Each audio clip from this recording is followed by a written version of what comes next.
And by the time it was all said and done, it turns out he really did have the power after all.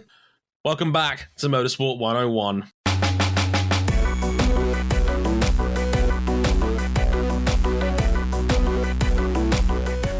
Even after 396 episodes, we are still not above Will Power jokes.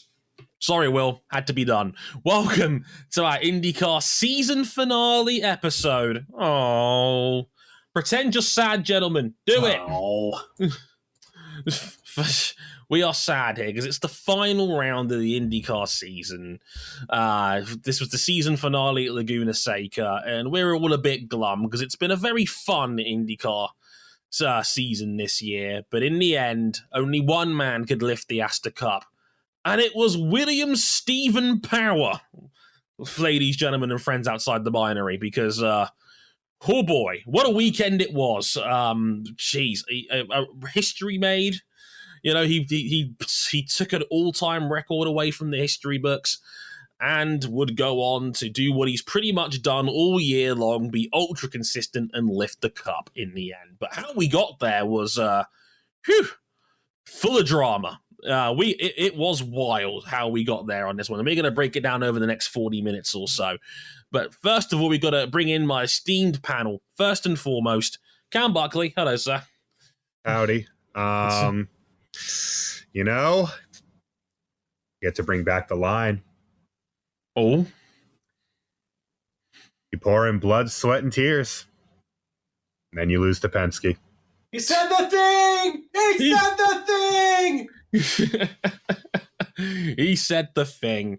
And also joining us, and I'm going to use his own line in the script here, quote, M101's resident IndyCar honk and Josef Newgarden apologist, RJ O'Connell. That's right. I'm taking on the moniker of being the IndyCar honk of the podcast. I love the city of Indianapolis. It's the greatest city in the world with such a vibrant culture. You know, when I go out to lunch every Sunday, there's only one place that'll do it for me, and that's Jonathan Bird's cafeteria. While I'm at it, the 1994 Penske Elmore pushrod car is a better piece of automotive achievement than either of the Porsche twins or the McLaren MP4 combined. Oh, you are not leaving this room alive, O'Connell. You said that in front of the Porsche fanboy? Oh, Lord. Are you trying to tempt God here, RJ? Is that it? That's right. You know, a whole series, there's nothing going wrong. Sure. Indy Lights is having trouble breaking double-digit entries every season. Sure, the series still cannot attract a third OEM, but I'm here to commit to the bit that this series has done nothing wrong and will do nothing wrong for the rest of time. Yeah, win Le Mans 6 times in a row and then come talk to me, bozo.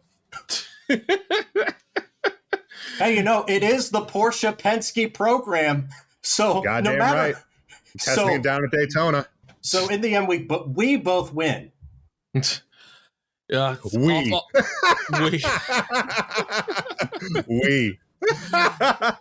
Oh dear.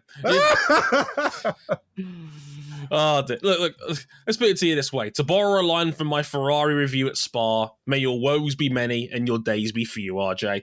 Right, let's talk about IndyCar. I mean, we'll be talking about Will Power lifting the Astor Cup, his second Astor Cup championship victory in the IndyCar series. Penske, first, second, and fourth in the championship by the time it was all said and done.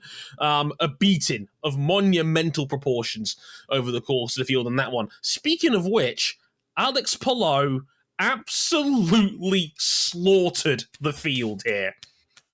What is his reward? He gets to keep his job. Well, we do know that Chip likes winners. He couldn't resist. He found the winner right at the end when it mattered most. Who'd have thunk it? But yeah, Alex Palou with a surprise contender for beat him down of the year. He won this race by 30 seconds. He had a whole pit stop on the field. We'll talk about that incredible beating from the Spanish wholesome bitch as well, Zoe Hamilton would say.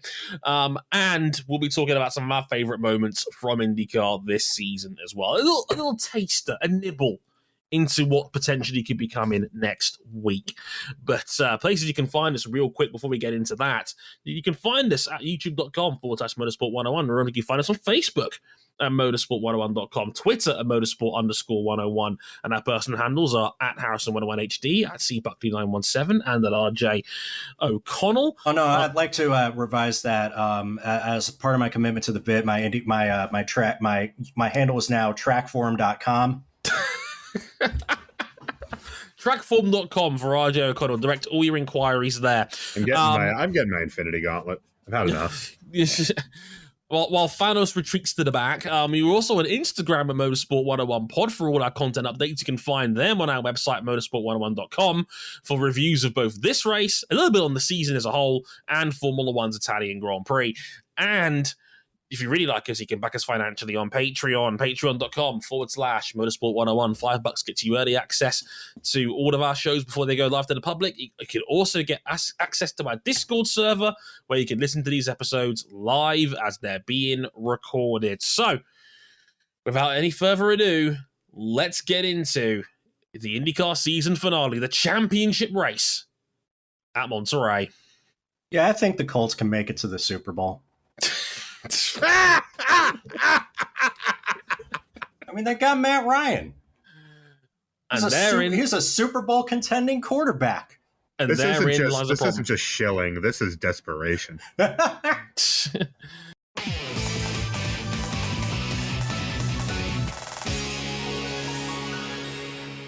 You could make a case, funnily enough, that the chase for the Astor Cup might have actually been over on Saturday, believe it or not, with Will Power scoring a record-breaking 68th pole position to take him above the great Mario Andretti. Alongside that, Josef Newgarden spun out at the Corkscrew in the opening round. He had his laps taken away for causing a red flag, so he had to start 25th on the grid. And Scott Dixon, well, not the first time it's happened to him all year, just didn't make it round 2 on raw pace alone. Had to start from 13th. But in the race itself, it was Will Power who held his nerve and an almost trademark third place. I mean, fun fact, this was the 6th time this season he's finished a race in precisely third. Well, just in front of him, Josef Newgarden went on an absolute rampant tear from 25th to 2nd in a desperation heave of a 4-stopper attempt for the win, which we'll get to Alex Palou in a minute. But Will Power took his 2nd Astor Cup win, the 17th IndyCar Series title for Team Penske, and their drivers were 1st, 2nd, Josef Newgarden's 3rd runner-up berth in a row, by the way, and Scott McLaughlin, with a final lap pass on Romain Grosjean, beat Alex Palou to 4th on the championship on countback. Amazing scenes. What did you all make of that final showdown and Will Power's 2nd title win? Let this be a lesson to everybody that is in a steady relationship with one or multiple partners, because we don't judge on this platform, that if your partner has a good feeling about your future, you should listen, because there's a very well-known anecdote about the early years of Will Power's IndyCar career. Let's take it back to 2008. It is the first year after reunification. Will Power has a pretty decent season. He wins the final Champ Car race at Long Beach. That was the split weekend where half the field was at Long Beach, half the field at Motegi.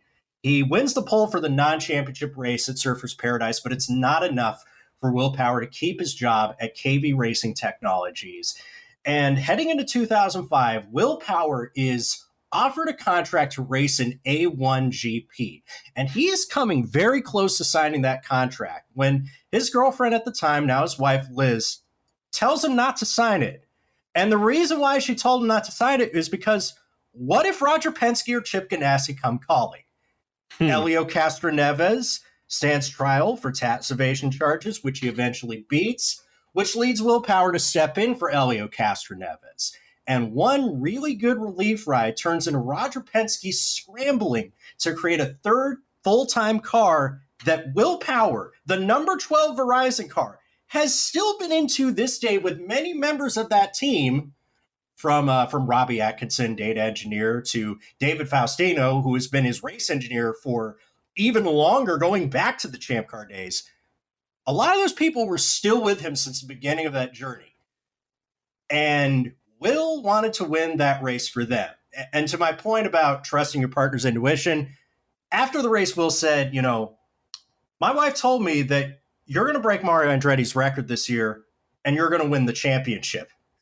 Now, I know there's a lot of other factors that go into that, but it just goes to show that, like, if you got a loving and supportive partner or partners, and they feel good about your chances of success, you should listen to that. No kidding. Yeah. Behind every great man is an even greater woman, I often say. Oh boy.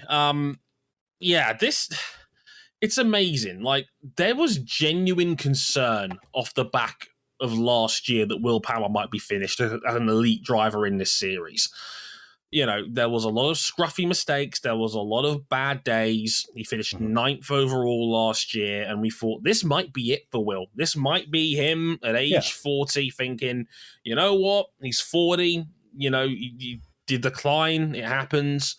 It happens to everybody. At best, you're going to get 1 or 2 token wins at the end of the season to keep the consecutive winning streak season going after long overlooked as any sort of serious title threat. And then in May, early in the season, Will Power finally has a good start to the season. He explains it's because he's trying out a new, calmer attitude. Because what's some of the things that Will Power has been known for throughout his career? That he is the quickest driver on his day. And that he is also a high-strung, easily heated up dude who just does not accept anything less than success.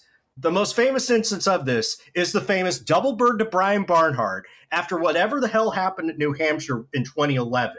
I was within a stone's throw of that action. I would have gotten rained on that day a whole lot.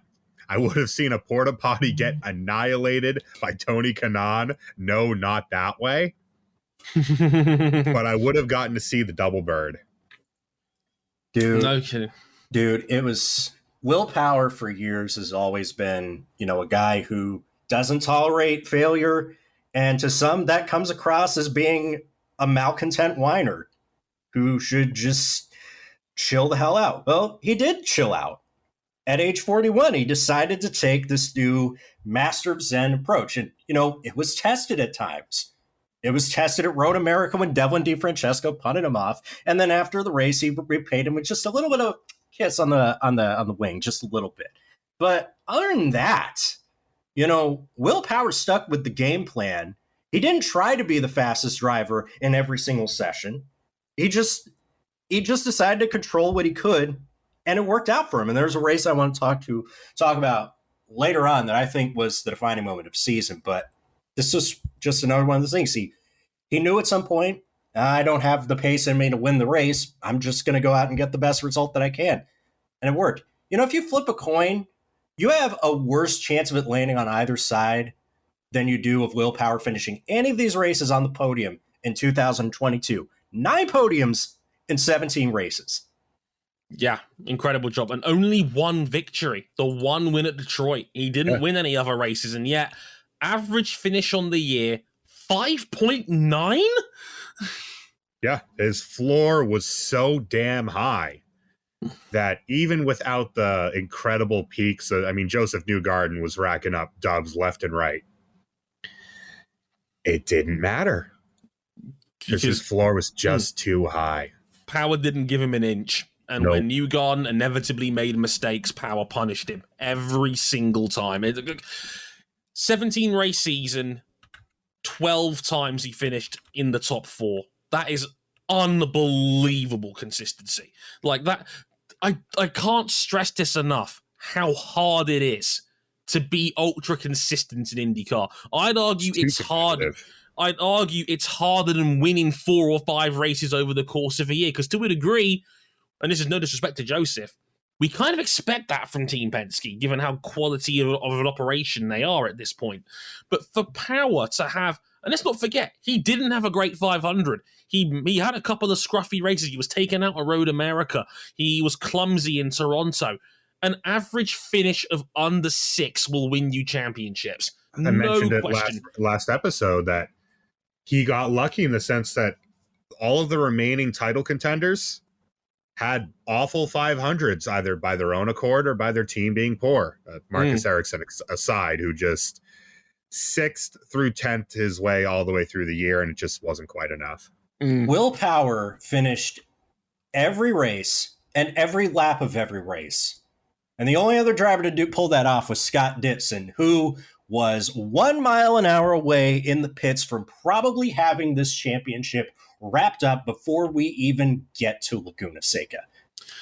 Yeah, more on that later. But yeah, I mean, look, you don't need me to tell you that Power's deserving. He was unbelievable. And and the thing is, right, to do that at age 41 against, and I've not been watching IndyCar as long as you two have, but the top 7, in my opinion, in this championship are all fantastic racing drivers. You put them in any series, in any discipline, give them time, they will perform. Yeah. You're looking at Dixon, Newgarden, McLaughlin, Palou, Ericsson, Pato O'Ward. That is an unbelievable top 7. Colton Herta was 10th in the championship this year. 10th! And we know what Colton Herta can do at the highest level. Like, this is a remarkably good top 10 in IndyCar right now. I think it's the elite class in IndyCar is, in my opinion, as strong as it's ever been. And despite that, Power was ridiculous. Newgarden was ridiculous. McLaughlin was ridiculous, all in their own separate ways. We'll talk about that more in our IndyCar season review next week, hopefully.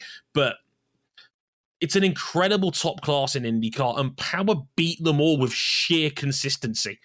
Like, he beat Dixon at his own game. Like, this is the Dixon way of winning a championship, and he did it. He did it the Johan Mir way.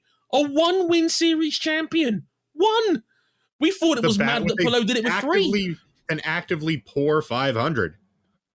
Yeah, he was midfield. I think he was 13th in the 500 or 15th or something silly like that, in the teens. And he still won the championship with 1 win. The 1-win series champ. I mean, that just doesn't happen in most motorsport series. Doesn't happen that much. Like, yes, Chevrolet did make gains that made this possible.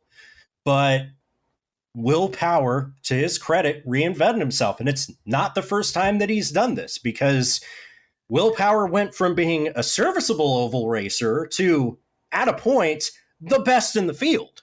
Right. To where he is an all disciplines kind of driver who can perform on every given weekend.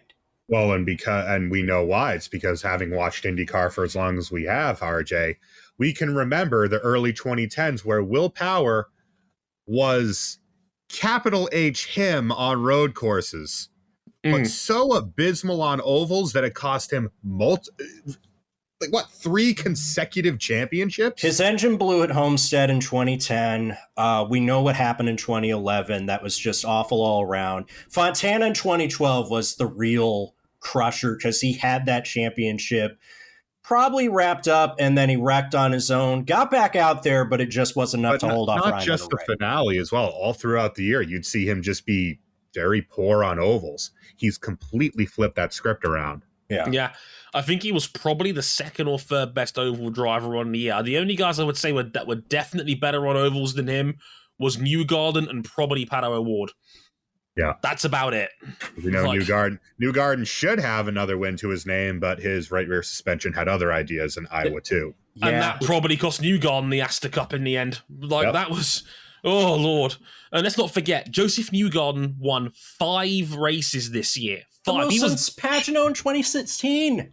Josef in this race gave it the old college try. Oh my God, he did. Like fair play. He recovered about as well as you could from the terrible qualifying position that you were given that only one person had ever won from outside the top six in the history of Laguna Seca going into this weekend.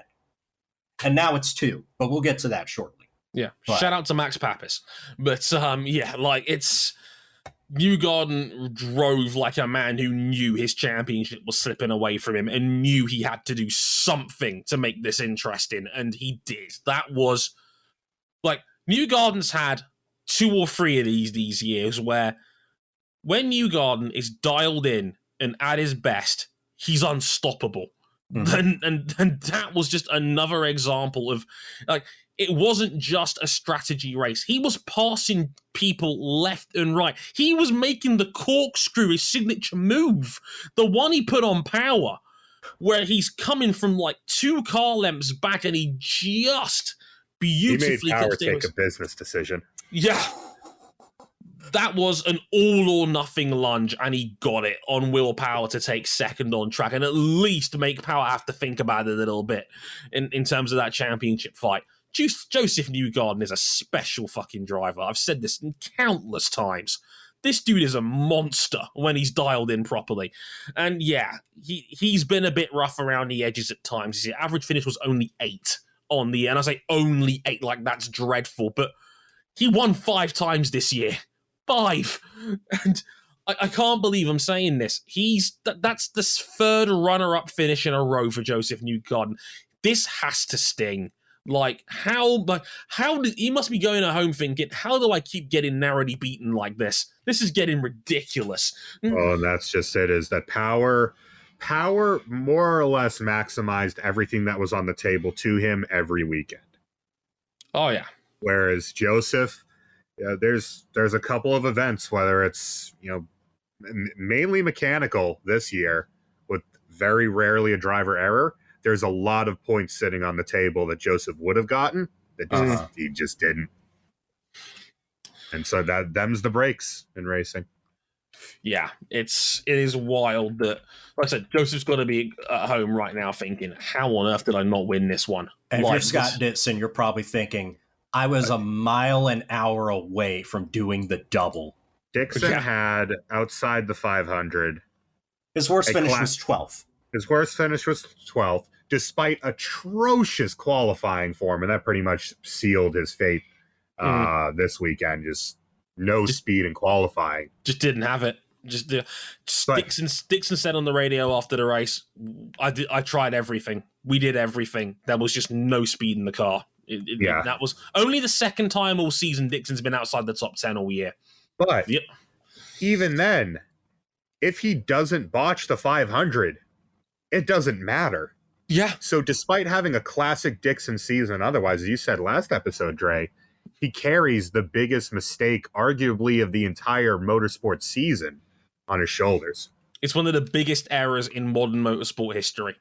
I stand by this. I can't think of one where such a trivial mistake on paper led to such catastrophic consequences regarding a man's entire championship, because the maths dictates that the 500 matters so much in the way that the final leaderboard plays out, more than you think, given over 120 points are given out over the course of that 2-week period. And Dixon going a mile an hour over the speed limit cost him probably everything. One more note before I move on. This was Josef Newgarden's 6th year at Team Penske. 5 of the 6 years he's finished as champion or runner-up. He's a monster. He's a monster. I don't know. He's outrageous. I don't know how long this new and improved version, new and rejuvenated version of Will Power has left. He's indicated that he wants to come back after his contract ends at the end of next season. I don't know how long it's going to last, but let's enjoy it while we still can. It's I love me some Will Power. I do. I may be biased because, I backed the side of the split that didn't survive reunification. And I knew that Will Power had the potential to be that dude. And, I'm glad he's gotten this opportunity. And now with that, with the 2nd championship, with the Indy 500 that he won 4 years ago, he doesn't have to yell and demand respect from anybody. He's got it. Yeah. He is that dude. He has been one of the most consistently outstanding IndyCar drivers ever. There is no... We talk about Dixon's consistency in the top of the highest level, and yes, it absolutely is there. Will Power has finished outside of the top 5 of a championship once since 2010.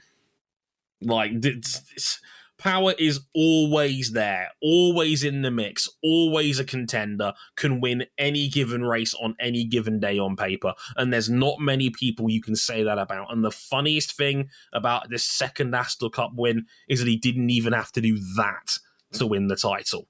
You are looking at one of the all-time greats of this era, no question, in North American motorsport. He's a special driver, Will Power, and congrats to him, and obviously pardon the Liz on the second Astor Cup. And remarkable season all round from Will Power. Again, one more time, average finish 5.9 with 1 win. That is just remarkable stuff. Speaking of remarkable stuff, we got to talk a little bit about Alex Palou. Look at Alex Palou. Holy Moses. This is one of those instances where the advanced stats nerd and he got that dog in him kid are just reaching hands and shaking hands across aisles of the bus. Yeah, my word. Jesus Christ. Yeah, this is wild to say the least.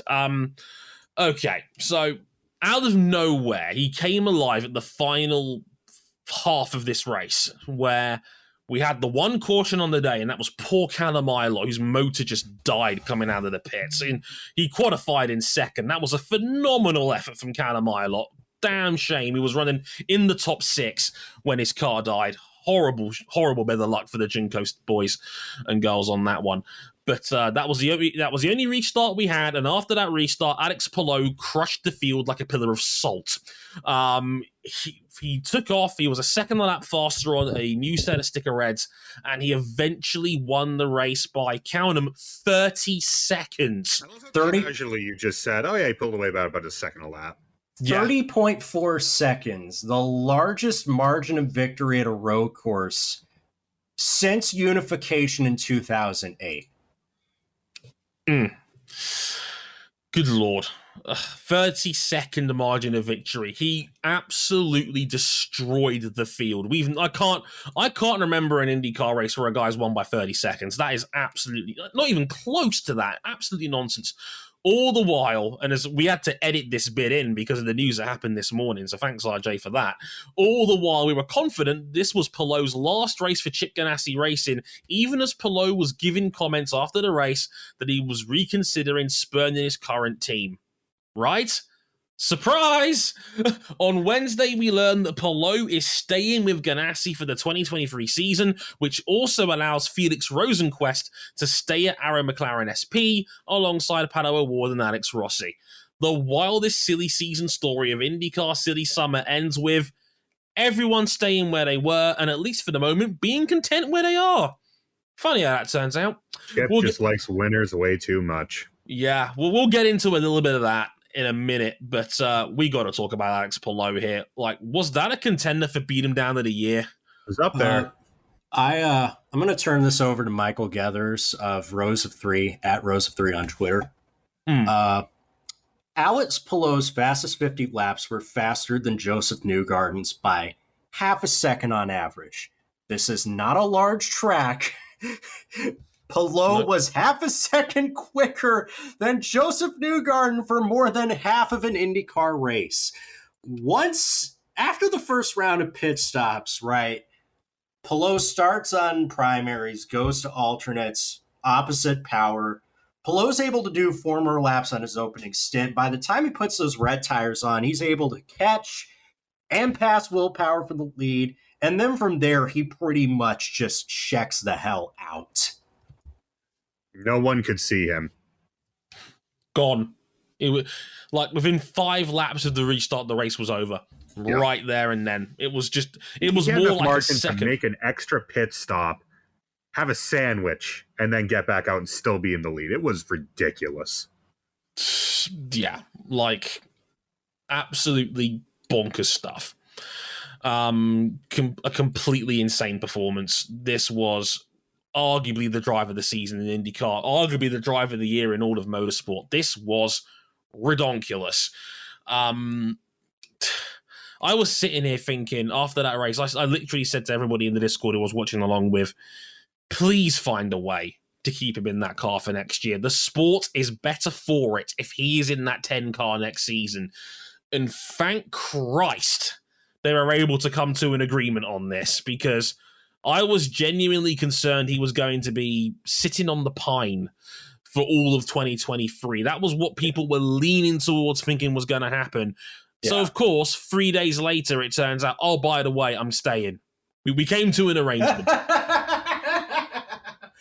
Thank God for that, because to your point, he is so talented. He's ridiculous. He is so extraordinarily good when there is no contract disputes hanging over his head.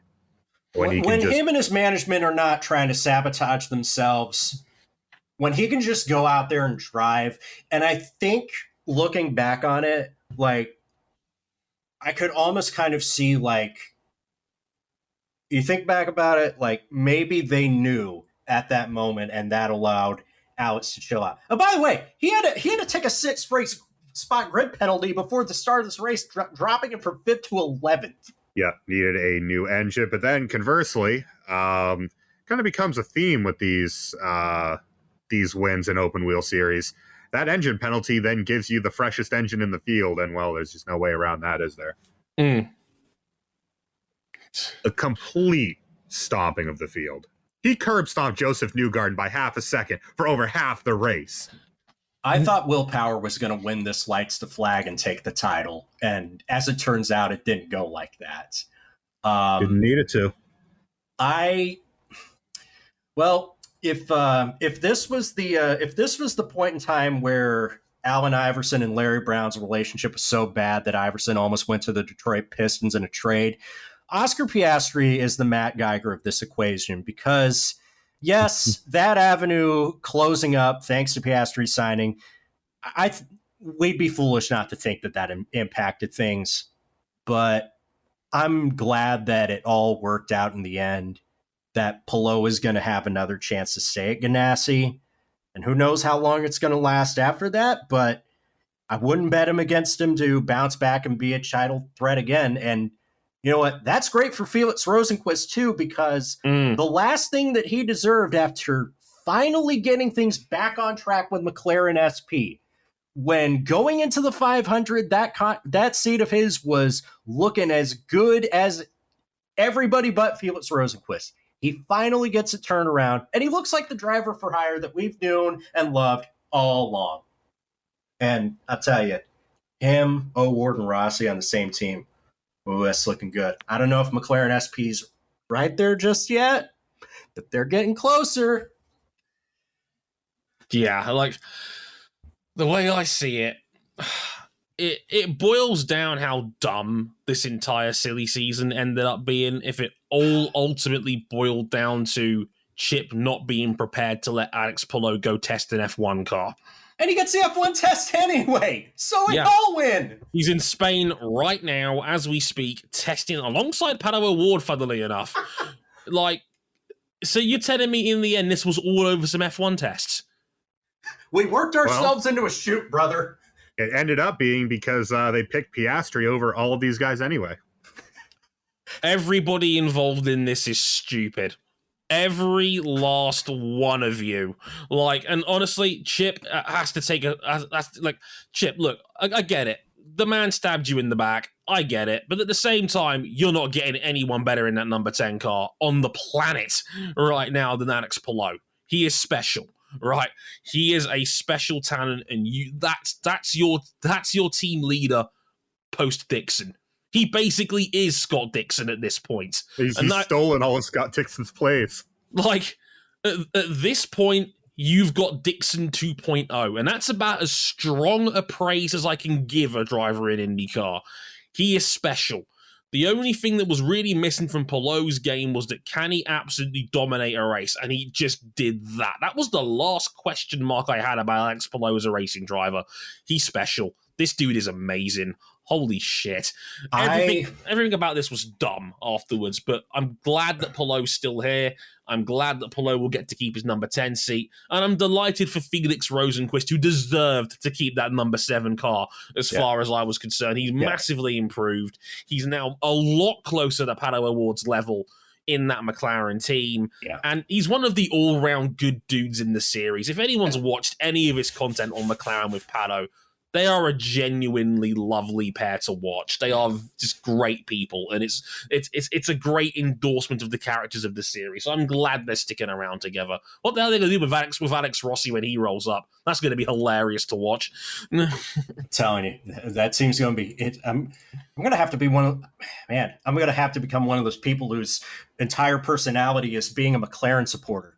Actually, no, I don't want that. Well, but it is going to be a fun like team. To have a position on the Motorsport 101 network. ...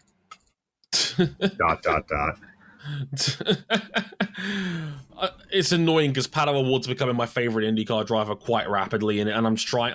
That also means rooting for McLaren, and I don't really want to do that. I'm deeply conflicted. Help. Well, I mean, it's not too dissimilar from being a Sebastian Vettel fan who's got to put up with the bullshit of Aston Martin. Just 6 more races, you can get through it. Oh, I'm struggling, man. I'm struggling. I have to call the therapist. Look, take our mind off of it. Possible is, and we're going to use this as a teaser for a possible season review. What was your highlight of the 2022 IndyCar season? Because I got mine. But Dre, yours is a good pull. I got to commentate on it live on Twitch when it happened. Scott Dixon's unbelievable Indy 500 qualifying run. That was the greatest qualifying run I have ever seen in my life. I was on my feet in shock, thousands of miles away in a bedroom in the UK, thinking, did I just see a man do a 234 mile an hour qualifying run at the Indy 500? Yes, you did. If you ever saw, like, in athletics, the reaction when Michael Johnson saw Usain Bolt run 9.58 for 100 meters, that was basically me. If you don't know what I'm talking about, find the video on YouTube. You'll know exactly what it looks like. It's wild. That was... Look, no disrespect to anybody else, that was the greatest Indy 500 qualifying run ever. I don't care what you tell me. The entire month of May was wild, even by normal 500 standards. A lot went down, a lot went up and down. It was crazy in a sense. There's so much could have happened, so many things that made it quite special 500 in the end. But Dixon's qualifying run, oh yeah, that's a once-in-a-generation run. You're not going to see anything like that. Alex Palou was remarkable in qualifying. He got blown out by 0.5 mile an hour, which is like, it's bad. And I think, Cammy, I remember this. It's bad when Alex Palou could only shake his head and laugh. Yeah, just absolute disbelief. Yeah, just absolutely, just it was a magical run. And yeah, shout out to Scott Brayton, the other Scott of historical fame for 500 runs, but that was very special from Scott Dixon. What about you, Cam?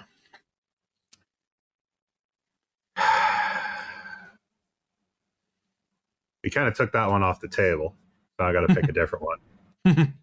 I'm thinking, for me,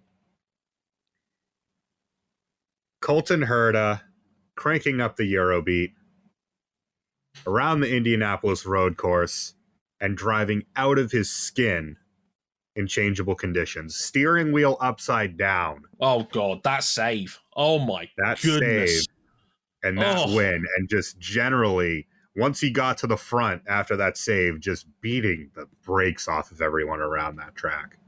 That is why I can understand why Helmut Marko wants to bend and twist the super license rules, because when this dude's on it... Oh, yeah. When Andretti isn't just the biggest tire fire in all of America, and that takes some doing, he's real good. Yeah, look, I've been critical of Colton. Some of it's been deserved. Maybe some of it's been a bit harsh.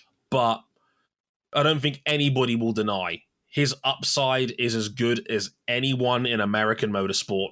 Like, that dude is something else at his very best. And that Indianapolis road course race had everything you could throw at a racing driver over the course of a couple of hours, and he mastered everything. Yeah, completely get that one. RJ? For me, this was emblematic of Will Power's entire season, because as we talked about, Will Power can be an emotional hothead sometimes. Remember Detroit last year when he felt like he had the race ripped away from him and he was just moaning to high heaven to anybody that would listen? Well, this year he went on to win this year's Detroit Grand Prix, but I'm not talking about that. I'm going to talk about the Mid-Ohio race where he's trying to make up as much ground as he can on the first lap. He spins out and he drops the last place. That really could have tested his newfound patience. But in a race that became known for Alexander Rossi and Romain Grosjean completely losing their heads at each other, taking it out on themselves and their teammates, and all the mess that involved too after the race. While all that was going on, Will Power just plugged away and came back to finish third in a result that, in my view, that was a season saver. That was the difference between Will Power lifting his second Astor Challenge Cup and not. That was a performance that defined his whole season, in my view. Yeah. If you want the quintessential race to sum up what that championship was to Will Power, that's a very good pick. And that was pretty much what summed it up. And yeah, just digging himself out of a hole, because the previous year he spun out and he was out of the race. That year he spun out and he finished third and extended his championship lead. Yeah, again, one more time, Will Power, your IndyCar season champion for 2022. A remarkable driver in Christian Lundgaard, Rookie of the Year. Yeah, we just got time to mention as well. We got some time, yeah, and shout out as well to Cam and RJ. They both called Christian Lundgaard winning Rookie of the Year. I called David Malukas. I was just short. Oh, man, I think I flip-flopped in the end because I thought Malukas was going to get it, but then he decided, why not take on used rubber during a race where scuffed tires were just not the play. No, it just wasn't. Tire wear was extraordinarily high this weekend. Yeah, even more than they expected. And Dale Coyne are normally the masters of strategy, and they just got that one wrong. Dale Coyne's strategy gave the Rookie of the Year award to Ray Hall Letterman Lanigan Racing. I don't get it. And a highlight for what's been a pretty drab season for RYL in general. I mean, Christian Lundgaard finished 5th on the day. He only finished 23 points behind Graham Rahal, who we all know is a very solid IndyCar driver indeed. You know, RLL's had a shit year. Graham Rahal is not the reason they've been shit by any stretch of the imagination. And Lundgaard was pretty much at Rahal's level. That's a good sign for that team going forward. Less said about Jack Harvey, the better.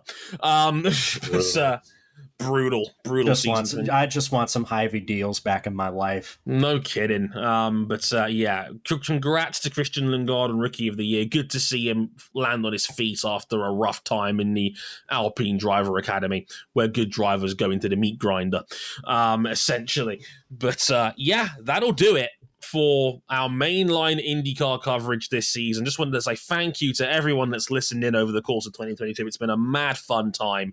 It's been a very fun season, as it normally is with IndyCar. We've laughed, we've cried, we've screamed, we've thrown up. Yeah, the whole shebang. Hold this fort. We're going to try and organize a season review episode before we get to 400. Stand by on that.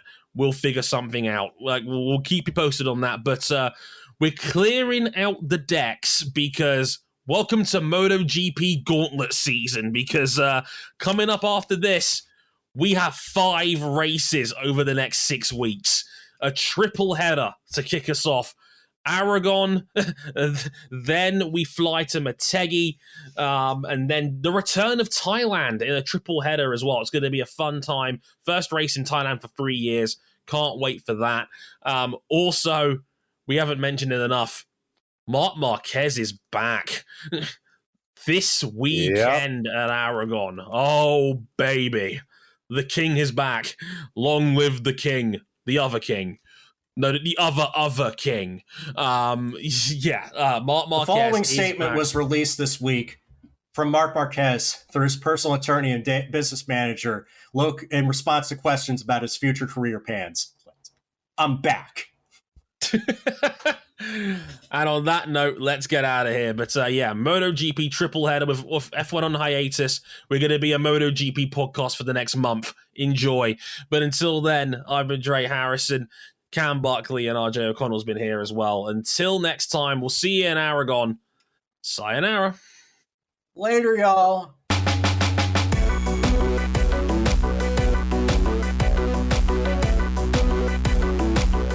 Thank you to everybody who's read my stuff on racefans.net this IndyCar season. It's very much appreciated. And ours on motorsport101.com as well, of course, for Dre Review. So thank you to everyone that's tuned in. Maybe one of these days I'll write something on there. You bloody well should.